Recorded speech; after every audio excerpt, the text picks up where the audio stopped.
So mga master, takpan na natin, patayin muna natin, off muna natin. Ayan.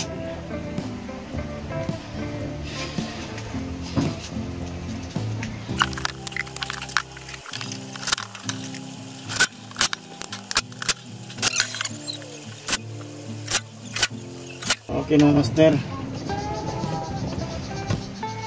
Yan, tapos na tayo mga master. Tingnan ulit natin. Okay. Tapos on natin to. Yan, hintayin lang natin ilang seconds. Boom. Ay. Yun. Okay mga master. Ayos na siya. So ang gagawin natin dito mga master ay charge na lang natin sa solar. Tapos tingnan natin kung mag-charge.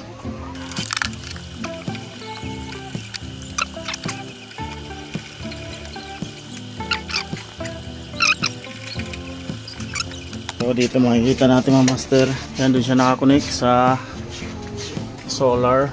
Ayan, may 200 watts siya mga master, pero kulang yan. Ang panama dito mga master ay mga 550 watts. Panama na yan. Kasi hanggang 840 watts naman ang pasok dyan na solar panel, dahil 60 ampere naman yung nakabuild in na charge controller na MPPT.